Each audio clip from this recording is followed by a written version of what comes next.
Stacey has been making quite a stand this week.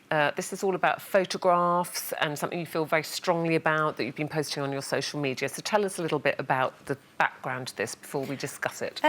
So basically I wanted to do a piece with a magazine, Celeb Secrets, about airbrushing and how far people will go to airbrush their bodies and how different it is from real life and how dangerous that can be for people that are reading it and being influenced by it.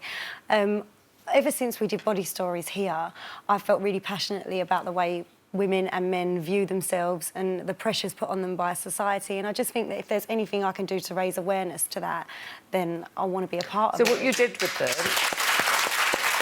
So you said, let's do the real picture, then you airbrush it, but I want both of them published. So here we go. So this is you on the left, un-airbrushed, looking fabulous. Thank you. Tell us kind of everything they've done there on the right. So they have made my arms smaller, taken out all of the lumps in my side of my stomach, made my stomach flatter, made my face face higher. Haven't they? Yeah, they've shortened my face, so I've got a really long face, and they've actually made my face shorter because I don't know what the hell that does.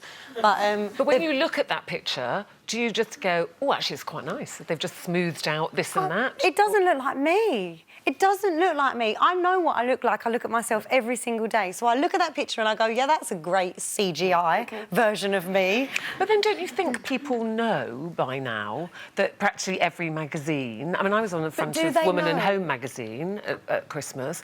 It's the most glamorous... Look, I mean, it's amazing, but I've got 24 hair extensions, a wind machine, airbrushing, it's whitened my teeth. But then people know that because... That's very different, How would you have felt if they'd said, we're not going to do any of that? I wouldn't have done it. You wouldn't have done it? No, because I just go... Because having your makeup done and a wind machine, you still look like you. Taking away parts of your body and shortening your face, and it just isn't you. And I think it's the wrong message to be sending out. I agree with you.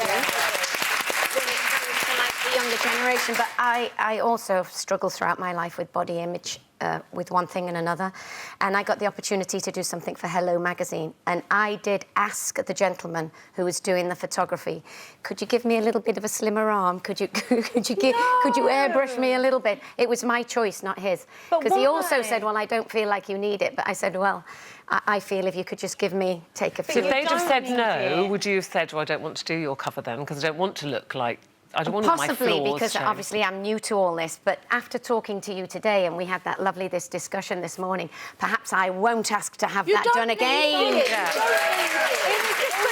can I just say, is this not going to turn, like all these things where I hear what you're saying, and particularly for young people, we know a lot of people suffer with depression and mental health issues because they feel a lot of pressure.